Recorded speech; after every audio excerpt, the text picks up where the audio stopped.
passar agora para o momento da palavra. Convido aos irmãos a abrirem no Salmo de número 38. Salmo de número... Não, 138, perdão. Esqueci o 100.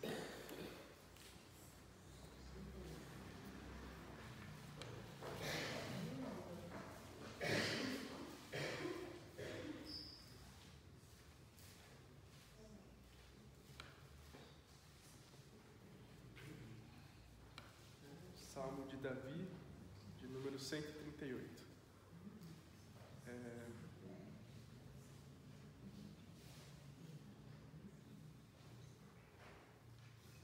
Vamos ler então a palavra do Senhor. Render-te-ei graças, Senhor, de todo o meu coração. Na presença dos poderosos te cantarei louvores. Prostrar-me-ei para o teu santo templo e louvarei o teu nome por causa da tua misericórdia e da tua verdade, pois magnificaste acima de tudo o teu nome e a tua palavra. No dia em que eu clamei, tu me acudiste e alentaste a força de minha alma. Render-te-ão graças, ó Senhor, todos os reis da terra, quando ouvirem as palavras da tua boca, e cantarão os caminhos do Senhor, pois grande é a glória do Senhor. O Senhor é excelso, contudo atenta para os humildes. Os soberbos, eles o conhecem de longe. Se ando em meio à tribulação, tu me refazes a vida. Estendes a mão contra a ira dos meus inimigos. A tua destra me salva. O que a mim me concerne, o Senhor levará a bom termo. A tua misericórdia, Senhor, dura para sempre. Não desampares as obras das tuas mãos. Vamos orar, irmãos. Pai bendito, Pai Altíssimo, nós louvamos ao Senhor por esta noite, por podermos estar reunidos nesta reunião de oração para clamar ao Senhor e buscar ao Senhor e ouvir da Tua Palavra, Deus. Pedimos agora a Tua iluminação diante desse salmo de ação de graças, ó Deus, que nosso coração possa encontrar o refrigério e louvar o Senhor em resposta à Tua Palavra, que possamos ser edificados pelo Espírito do Senhor e sairmos moldados e transformados pelo Senhor, ó Deus. Nos guie em cada momento nesta noite, no nome de Jesus. Amém. Irmãos, quando vocês gostam muito de um produto, é muito fácil, assim, parece natural, né?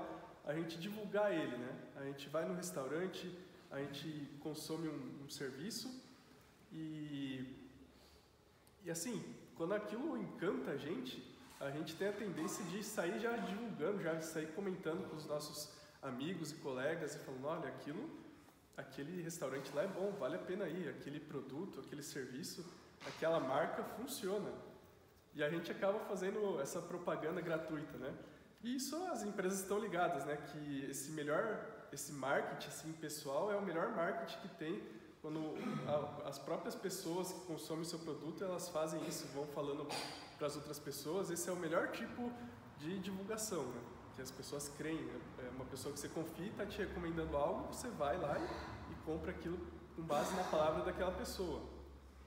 Ou muitas vezes a gente vê isso também na questão de um médico profissional muito bom, a gente vai lá, consulta com ele, um mecânico muito bom, aí a gente fala, não, aquele mecânico é de confiança, aquele barbeiro é de confiança, você pode confiar. E aí, conforme as pessoas vão falando do trabalho da pessoa, ela vai adquirindo uma reputação, e aí pode ser que até a nível nacional, internacional, a pessoa seja tão bem reconhecida pelo seu trabalho, seu serviço, que as pessoas passam a elogiar e a louvar o trabalho da pessoa.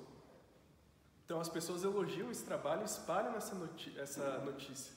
E a gente pode pensar isso também, aplicar isso para a questão do louvor, né? Quando a gente está elogiando o trabalho de alguém, elogiando a qualidade de algo, a gente está, de certa forma, louvando aquilo, né? Louvando aquela beleza, aquilo que nos trouxe algo de bom, né? Quando a gente experimentou ou usufruiu daquele serviço.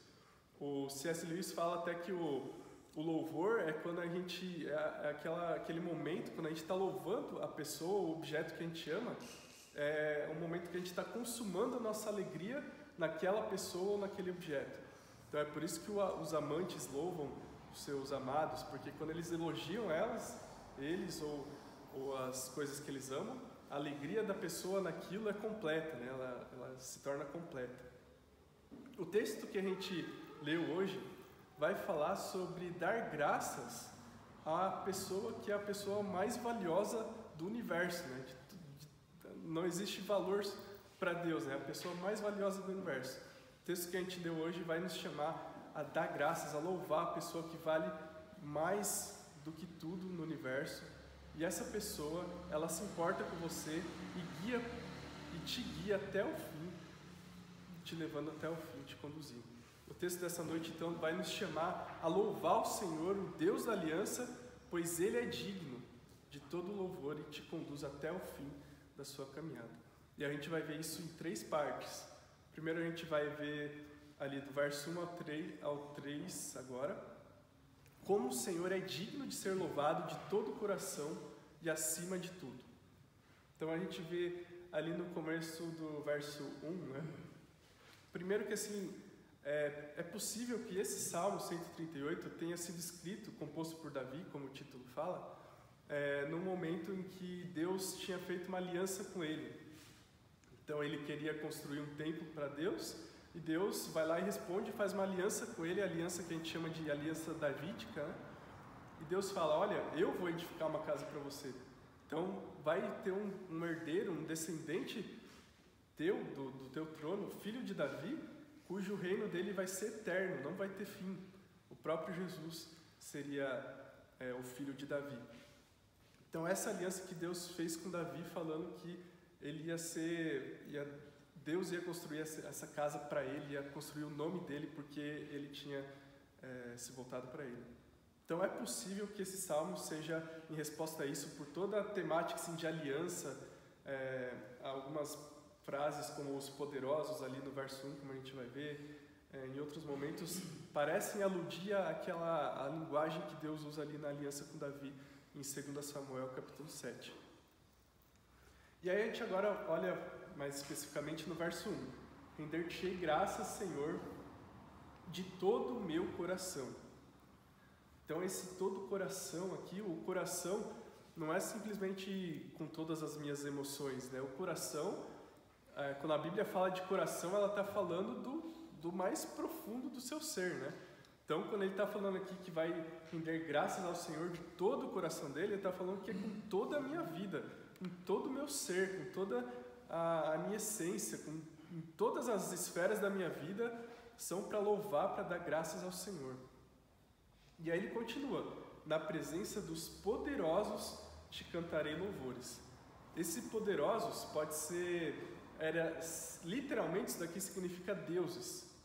Então é possível você interpretar isso daqui como se fosse ou reis, os reis pagãos, os reis que vão aparecer, por exemplo, no verso 4 ali, ou os ídolos dos outros povos, dando a ideia assim que o salmista sempre usa frequentemente assim, de adorar a Deus unicamente, exclusivamente, mesmo diante de toda a idolatria dos ídolos ao redor, dos povos ao redor, é a Deus que a gente vai adorar. Ele chama Israel a adorar somente ao Senhor Deus. O verso 2 ele vai continuar indo, o salmista. Ele vai dizer que ele vai prostrar-me-ei para o teu santo templo e louvarei o teu nome, por causa da tua misericórdia e da tua verdade, pois magnificaste acima de tudo o teu nome e a tua palavra. Então ele fala que vai se prostrar, então dá a ideia de uma humildade, né? Perceba que quando ele fala que vai adorar e vai render graças na presença dos poderosos, isso implica uma noção assim, de coragem, né? Não importa quem está diante de mim, eu vou adorar ele. Isso importa uma questão de coragem, traz um teor de coragem. Agora aqui no verso 2, ele começa com essa frase assim de literalmente se curvar diante de Deus em direção ao templo, a tenda no caso ali na época. Então isso mostra a humildade do salmista. Então você veja o misto, né, de coragem e de humildade. E ele louva o caráter de Deus, que é representado pelo seu nome. Quando ele fala nome aqui, ele está falando do caráter de Deus. E ele vai louvar o caráter de Deus por causa do seu amor e sua fidelidade pactuais. Aqui é interessante notar que essa palavra, por causa da sua misericórdia, essa palavra é o hesed, literalmente hesed. Ela significa, ela é difícil de traduzir ela, mas uma tradução assim mais próxima, mais íntima, poderia ser o amor de Deus, o amor pactual de Deus. Essa palavra está sempre ligada com a aliança que Deus faz com o seu povo. Então a ideia daquele amor de aliança de Deus, aquele amor pactual de Deus com o seu povo, que é aquela comunhão profunda de Deus com o seu povo, que faz conexão com a sua graça, com o seu amor, com essa proximidade de Deus, intimidade de Deus com o seu povo. Então está tudo isso embutido nessa palavra aqui, misericórdia, que foi traduzido como misericórdia, que poderia ser chamado também de amor pactual, de fidelidade pactual de Deus. E aqui a gente já percebe como esse salmo fala muito de aliança. Aliança que Deus fez com o seu povo, aliança da graça, aliança que começou lá na Trindade, Pai, Filho e Espírito Santo, no conselho da Trindade, decidindo que antes do haja luz vai haver o haja cruz, decidindo que vai criar o homem e que Jesus virá à terra para salvar esse homem, porque ele vai cair, ele vai pecar. Então essa aliança que começa lá na Trindade, no conselho da Trindade, e que se inicia oficialmente, vamos dizer assim, depois que o homem peca vem a queda e tudo se corrompe. Ali começa o proto-evangelho, Deus falando que ia nascer um descendente da mulher que ia esmagar a cabeça da serpente. Ali começa a aliança da graça de Deus, essa aliança que vai sendo administrada ao longo de todo o Antigo Testamento, até vir Jesus na nova aliança e cumprir todas as coisas. Então, o salmista está adorando e louvando o nome do Senhor, esse caráter dele que é elevado, porque ele é esse Deus gracioso, que se importa com o seu povo, que chama o seu povo, que proveu um caminho para que esse povo fosse seu povo por meio de Cristo, por meio do sangue da aliança. Ele cumpre as suas promessas. Ele cumpriu suas promessas, como a gente pode ver de maneira mais específica ainda em Jesus, como o salmista ainda não podia ver. E no verso 3 ainda, o salmista ainda vai louvar por mais uma coisa. Então ele falou que ia louvar de todo o coração e diante dos poderosos.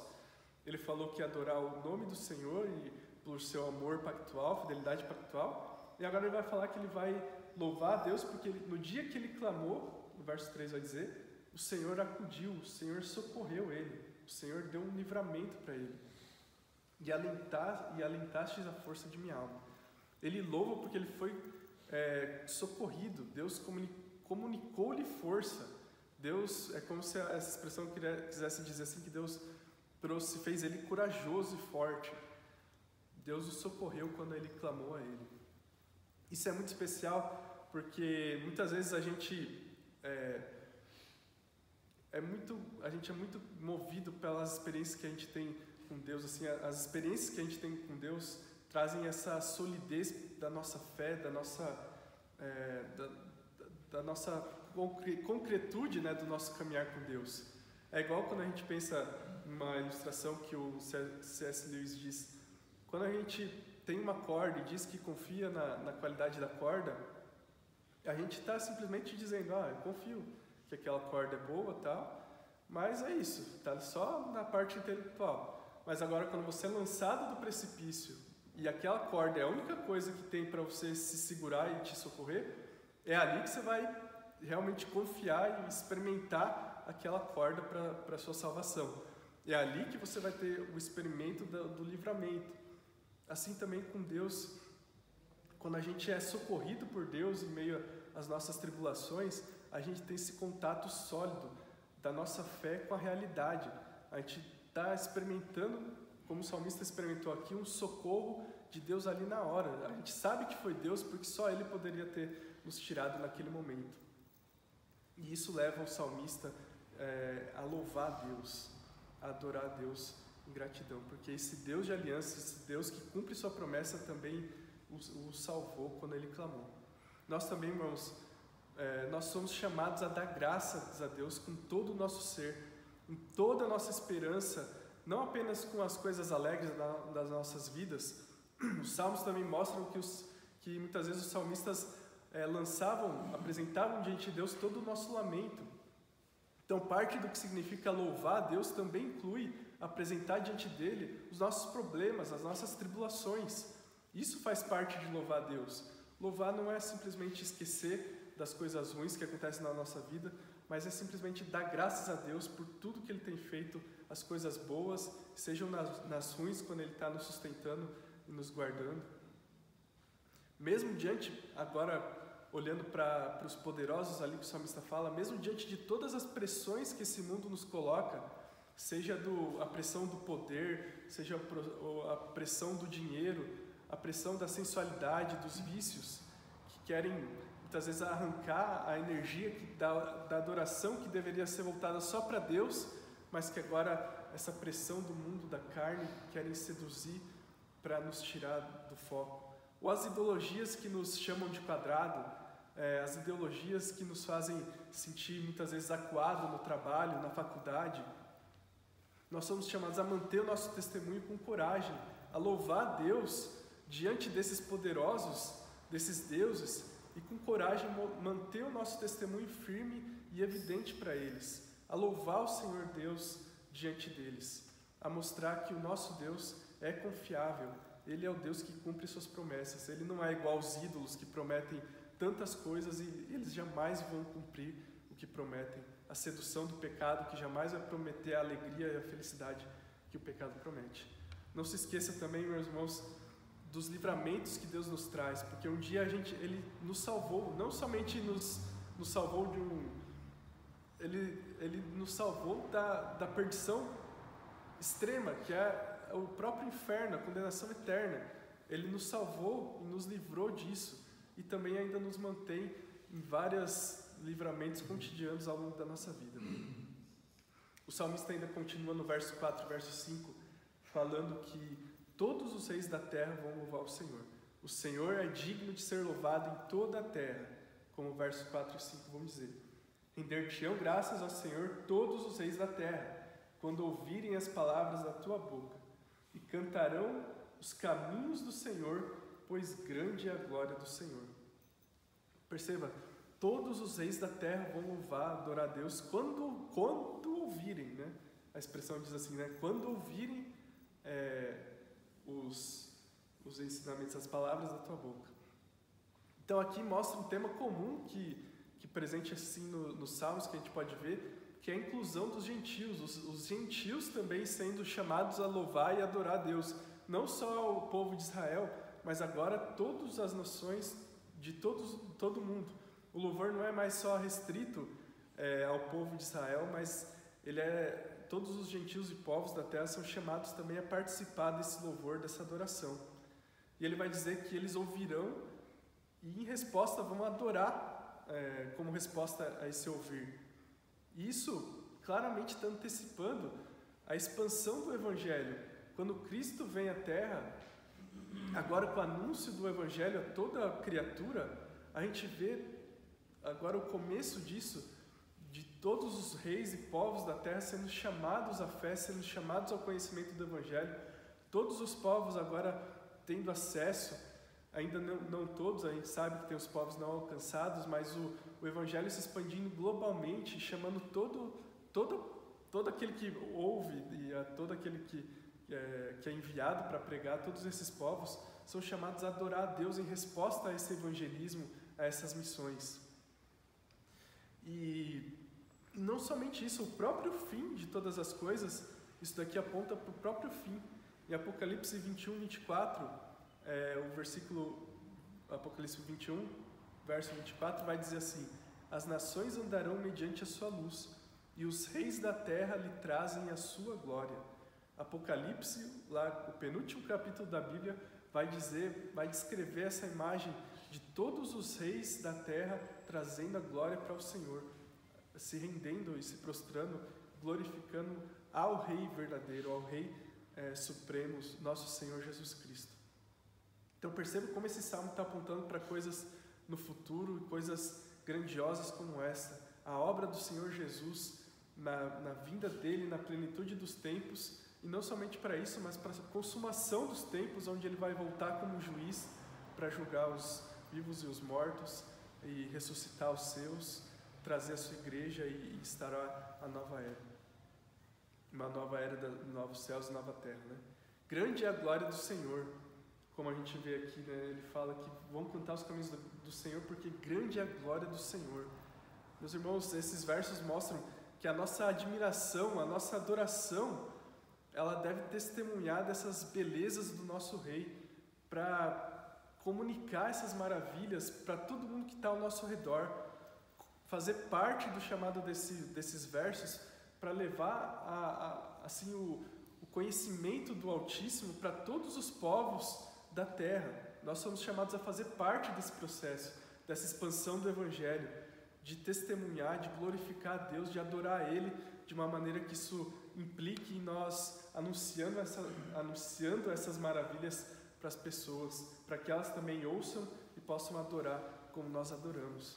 Adore o Senhor e compartilhe dessa alegria, da alegria da salvação com o seu vizinho, com o seu familiar, com aquele seu parente que parece que não tem jeito. Nós sabemos que pela graça ninguém tem jeito, a salvação é impossível para todo mundo, mas quando a gente comunica e extravasa essa alegria, essa adoração que nós temos pelo nosso Senhor, anunciando a eles o Evangelho, nós estamos também adorando e louvando ao Senhor nosso Deus. Como o próprio pastor John Piper diz, né? Deus é mais glorificado em nós quando nós estamos mais satisfeitos nele. Então a nossa satisfação, nosso deleite em Deus deve assim fazer fluir esse desejo de ver as pessoas também adorando a Ele, cumprindo a missão da igreja, a nossa missão de compartilhar o Evangelho. O salmista também vai dizer que esse Deus digno de louvor é o Deus da aliança. Ele é digno de ser louvado porque Ele é o Deus da aliança que nos guia até o fim, como o verso 6 ao 8 vão mostrar. Então ele vai dizer assim: o Senhor é excelso, contudo atenta para os humildes. Os soberbos Ele os conhece de longe. Se ando em meio à tribulação, Tu me refazes a vida. Estendes a mão contra a ira dos meus inimigos, a Tua destra me salva. O Senhor Deus, Yahvé, né, como ele usa aqui esse nome do Senhor, né, Senhor em letras maiúsculas, é o nome da aliança de Deus, é Yahvé, se a gente fosse traduzir. É o nome mais íntimo assim, de Deus na Bíblia, é o nome do Deus da aliança, para mostrar, para ficar... Sim, daí que vem esse salmo ter essa conotação tanto de enfatizar a aliança de Deus. Yahvé é o Altíssimo, Deus Altíssimo, excelso, mas Ele atenta para o humilde e despreza o arrogante. Isso a gente percebe ao longo do livro de Provérbios, há vários versos nessa temática de Deus atentar para o humilde e rejeitar o arrogante. A gente percebe também, olhando para o Novo Testamento, Jesus falando que bem-aventurados são os humildes de espírito, os pobres de espírito, porque deles é o reino de Deus, né? Porque mostrando que aquele que é salvo, aquele que é filho de Deus, uma das marcas dele é que ele vai ser humilde, ele vai ter o coração contrito, ele vai ter o coração quebrantado para reconhecer o próprio pecado. A gente lembra de uma maneira, pode lembrar emblematicamente da parábola do publicano e do fariseu. Aquele publicano chega lá na igreja, no templo, e bate no peito, não consegue olhar nem para cima, fala: meu Deus, sê propício a mim, porque eu sou pecador. E ele, lá na sua contrição, ele não consegue encarar ninguém, fica lá no canto do templo, ao passo que aquele fariseu que estava ali também, ele entra, vai lá nos primeiros bancos e começa a orar a Deus de si para si mesmo, como a palavra fala, falando assim: obrigado, meu Senhor, porque eu não sou igual a esse pecador, esse publicano. E Jesus termina mostrando como houve salvação para o publicano e aquele fariseu estava tão perdido. E essa é a linha que mostra como o humilde é aquele que é contristado pelo seu pecado é aquele que Deus já está agindo, né? Já está contristando com o seu pecado. O verso 7 vai mostrar como o Senhor Deus também nos guia, nos guarda na tribulação e nos protege contra os inimigos. Ele fala, se ando em meio à tribulação, o Senhor me reaviva, né? Me refazes a vida. Ele estende a mão contra a ira dos meus inimigos. E o Senhor Deus o que a mim me concerne, no verso 8, o Senhor me levará a bom termo. A tua misericórdia, a misericórdia aparece aqui de novo, aquele amor pactual de Deus. Ó Senhor, dura para sempre, não desampares as obras das tuas mãos. A gente vê aqui, o salmista falando que o Senhor Deus, Yahvé, vai levar ele até o fim, que é essa ideia dessa expressão aqui, de levará a bom termo. Mostra que Deus vai cumprir o seu propósito para ele. Deus vai cumprir a sua promessa para ele, que aquilo que ele prometeu. Ele vai guardar ele até o fim, vai completar aquilo que ele já ordenou. E o seu amor pactual garante isso. Isso daqui, esse verso pode mostrar para a gente como se fosse uma versão de Filipenses 1,6 no Velho Testamento. O Filipenses 1,6 fala assim, aquele que começou a boa obra em vós, há de completá-la até o dia de Cristo Jesus. Então é a mesma ideia, só que no Antigo Testamento. Essa mesma ideia de que aquele que começou a boa obra na sua vida vai cumprir, vai te levar até o fim, porque foi ele que fez, foi ele que prometeu. O seu amor pactual garante que ele vai cumprir isso, vai te conduzir até o fim. Então, meus irmãos, a gente percebe que o Senhor salva o humilde, o Senhor salva o contrito pelo pecado. Se você não tem essa certeza, se o seu coração, assim, essa certeza de salvação, se o seu coração ainda está constrangido por causa do pecado, se alegre, pois Deus atenta para isso, Ele atenta e talvez já está operando no seu coração para produzir essa contrição pelo pecado. Mas não queira ser contado com os arrogantes, não queira ser contado com aqueles que se acham justos, que não precisam de um Salvador, de uma salvação. Para os arrogantes só resta a condenação. Confie e louve ao Senhor Deus, porque Ele refaz a sua vida nos momentos mais sombrios. E a gente pode ver isso começando na própria experiência de conversão. Deus nos refaz a vida quando a gente acha que não tem mais jeito. Ele te livrou dos maiores inimigos. O salmista estava aqui falando como Deus o sustentava diante de seus inimigos militares, mas nós percebemos que hoje em dia os nossos maiores inimigos, o pecado, a morte, a ira de Deus, nós somos libertos desses inimigos por causa de Cristo Jesus, nos salvando, nos trazendo para essa aliança de graça com Ele, de uma maneira que esses inimigos agora não têm mais poder sobre as nossas vidas. E pelo contrário, a morte, que era o carrasco, agora vai se tornar o jardineiro para a nossa nova vida e verdadeira vida. Ele vai te levar até o fim, porque o seu amor pactual vai te guardar. Não importa o quão tenebroso seja o momento que você esteja vivendo, o seu amor pactual vai te trazer, vai te conduzir nesse momento, vai te levar até o fim literal, atravessar o rio, como o peregrino diz, e chegar ao encontro do próprio Deus. Louve ao Senhor Deus, porque Ele é digno, Ele não vai desamparar a obra das suas mãos, como o salmista fala aqui. Deus vai garantir a boa obra que Ele começou nas nossas vidas e vai nos levar até o fim. Meus irmãos, nossas preferências de marcas, de profissionais, de serviços que a gente contrata, a gente muitas vezes divulga elas de uma maneira muito fácil, muito natural. E isso às vezes até traz uma certa vergonha para o nosso evangelismo, né? Como a gente é tão devagar para evangelizar, é muito rápido divulgar as nossas preferências de consumo. Mas quanto mais a gente não é chamado a louvar e apontar as pessoas para o nosso Salvador, para o ser mais importante e mais valioso do universo, que nos salvou, que atenta para nós, para a nossa vida miserável e pequena, como a gente não pode apontar e louvar a esse grande nome, a esse grande Deus? Que possamos render graças a esse Deus com todo o nosso ser, para que Ele seja louvado em toda a terra e a gente cumpra a missão que Ele deixou para a nossa vida, para nós como igreja, porque Ele é o Deus da aliança e Ele é o Deus que garante as suas promessas, é o Deus que vai te conduzir até o fim. É Ele que não vai desamparar a obra das suas mãos. Se alegre no seu Salvador, porque Ele é um Salvador muito glorioso e é a partir dessa alegria que a gente vai ser levado a essa plenitude que nos leva a fluir em evangelismo, em adoração, em amor pelos perdidos, por causa da glória de Deus, por causa que o nosso Salvador é o ser mais valioso, mais glorioso e digno de ser louvado e conhecido por toda a terra. Amém, irmãos? Vamos orar para encerrar esse momento?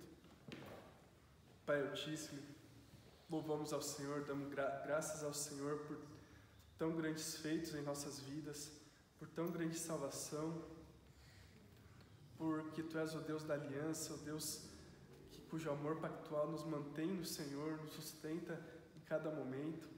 Nós louvamos ao Senhor porque o Senhor é o Deus Altíssimo, cujo ser é Deus santo e pleno e perfeito, Senhor Deus. E também porque o Senhor age, nos livra, nos guarda a cada momento. Nós louvamos por tantos livramentos, ó Deus, desde a nossa conversão, desde o Senhor nos chamando ao Senhor, alguns de uma maneira gradual, outros de uma maneira radical. Nós louvamos por tantos livramentos ao longo da nossa caminhada, porque o Senhor também comprou o caminho da nossa salvação. E muitas vezes, em tantos momentos onde a gente olha para a situação e só enxerga o desespero, só enxerga como se tudo fosse acabar, não ter jeito, não ter esperança alguma, e o Senhor vai lá com a Tua graça, com o Teu amor, e nos mostra que tem jeito, nos renova a alegria, nos renova a vida, nos enche de esperança e nos faz olhar para o Senhor, para o tamanho do Salvador que nós temos em Ti, e nós somos refeitos de vigor, ó Deus. Louvamos ao Senhor porque o Senhor é o Deus que nos salva, que nos conduz, que nos guiará até o fim, porque Tu és o Deus que cumpre as Tuas promessas. Graças damos ao Senhor no nome de Jesus. Amém. Amém. Vamos passar agora para o momento dos pedidos de oração. A gente ainda está orando pelos aqueles pedidos do vidrinho, né? Alberto? Sim. Sim? Vamos pegar lá os pedidos, então. Só para...